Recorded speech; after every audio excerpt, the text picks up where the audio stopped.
अज़ान गिरामी सूरह यूसुफ जिसके अंदर 111 आयात हैं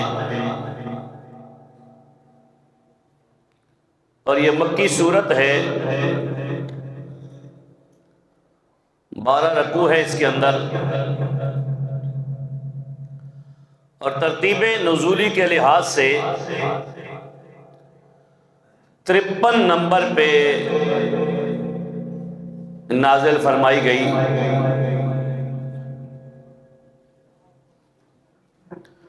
शान नुज़ूल इसका यूं है कि यहूदियों ने कुछ सवाल तैयार किए थे नबी करीम अलैहिस्सलातु वस्सलाम से पूछने के लिए।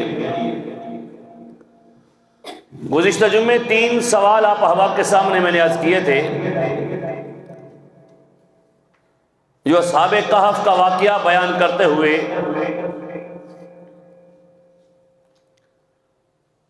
एक ये था कि वो जो लोग गुम हो गए थे उनका जिक्र बयान करें, वो कौन थे, और वो असहाबे कहफ थे। और दूसरा उन्होंने रूह के मुतालिक सवाल किया था। और तीसरा ये सवाल था कि वो कौन था कि जिसने पूरी दुनिया का चक्कर लगाया है, यानी शर्क़ व ग़र्ब, शमाल व जुनूब। तो हज़रत ज़ुल्क़रनैन के बारे में उन्होंने सवाल किया था क्योंकि आपने पूरी दुनिया का चक्कर लगाया था। और एक ही सवाल भी था उनका कि आप किससे वाक़यात तो बयान करते हैं, यूसुफ अलैहिस्सलाम का जो वाक़या है वो क्या है, जिस बुनियाद पे अल्लाह ने पूरी सूरत को, सूरह यूसुफ को नाज़िल फरमाया। और इस सूरत के अंदर ये वाहिद सूरत है कि जिसके अंदर मुकम्मल हज़रत यूसुफ अलैहिस्सलाम का वाक़या बयान किया गया है। कुरान के अंदर ये वाहिद सूरत है कि पूरी सूरत के अंदर हज़रत यूसुफ अलैहिस्सलाम का वाक़या बयान किया गया है।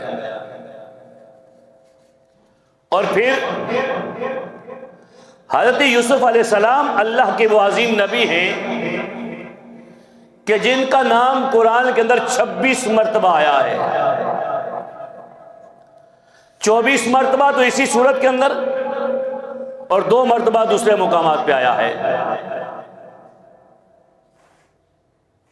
और इस सूरत के अंदर बादशाहों का जिक्र भी है,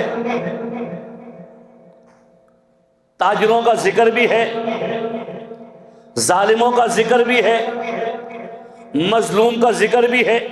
ये खासियत है इस सूरत की कि ताजिरों का जिक्र भी इसके अंदर, बादशाहों का जिक्र भी इसके अंदर, जालिमों का जिक्र भी इसके अंदर, मजलूम का जिक्र भी इसके अंदर, कैदियों का जिक्र भी इसके अंदर, तिजारत का जिक्र भी इसके अंदर, सदाकत का जिक्र भी इसके अंदर, झूठ का जिक्र भी इसके अंदर, अमानत का जिक्र भी इसके अंदर, खयानत का जिक्र भी इसके अंदर। सारी ये चीज़ों को इस एक सूरत के अंदर रब ने बयान फरमाया है। ये सूरत की खासियत है। और इसके अलावा अल्लाह ने अपने महबूब जनाब मोहम्मद रसूलुल्लाह सल्लल्लाहु अलैहि वसल्लम को तसल्ली देने के लिए भी सूरत का नुज़ूल फरमाया है कि जैसे हज़रत यूसुफ अलैहिस्सलाम आपको अपने भाइयों ने कुएं के अंदर डाला,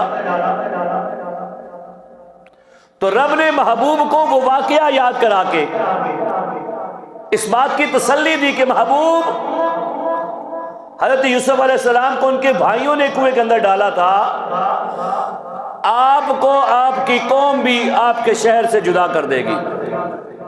और दुनिया ने देखा कि मेरे आका अलैहिस्सलाम को मक्का छोड़ना पड़ा और ये सूरत मक्का में नाज़िल हुई। हज़रत यूसुफ अलैहिस्सलाम पे इल्ज़ाम लगाया एक औरत ने, जुलेखा ने, और इधर महबूब को तसल्ली दी गई कि महबूब मेरे नबी पे इल्जाम लगा तो उनकी बारात का एहतमाम भी मैंने किया। अनकरीब तेरी भी रफीका हयात पे बोहतान लगाया जाएगा और उस वक्त परेशान ना होना जब तेरी ज़ौजाए मोहतरमा पे लोग उंगलियां उठाएंगे तो ये शान भी तेरी इनफिरादी शान होगी कि तेरी बीवी की बारात का एहतमाम मैं खुद रब्बुल आलमीन फरमाऊंगा। इस सूरत के अंदर सच्ची मोहब्बत का जिक्र भी है और झूठी मोहब्बत का जिक्र भी है।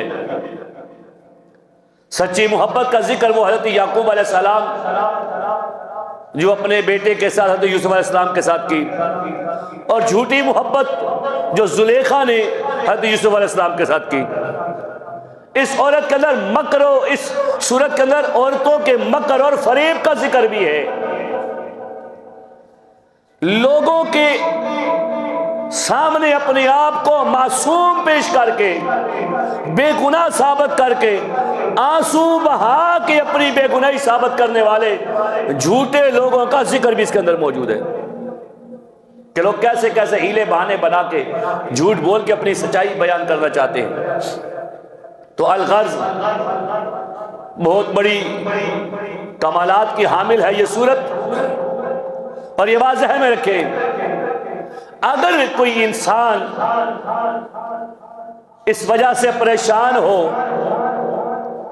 कि उसके बेटों या बेटियों के रिश्ते ना मिलते हों, बेटियों के अच्छे रिश्ते नहीं आ रहे तब भी वालिदैन परेशान हैं, बेटे के लिए अच्छा रिश्ता नहीं मिलता तब भी वालिदैन परेशान हैं। अगर वालिदैन इस वजह से परेशान हैं कि औलाद के अच्छे नेक शरीफ रिश्ते नहीं मिल रहे, तो इस नीयत से सूरह यूसुफ की तिलावत करे, अल्लाह उसको औलाद के लिए नेक रिश्ते भी अता फरमा देगा। इसके अलावा भी बड़ी खासियतें, मैं उस तरफ जाऊंगा तो वक्त इधर ही गुजर जाएगा। 111 आयात पे मबनी ये सूरत है, 12 रकू हैं, मक्कातुल मुकर्रमा में नाजिल हुई है और नज़ूल के लिहाज से इसका नंबर जो है वो 53 है, 53।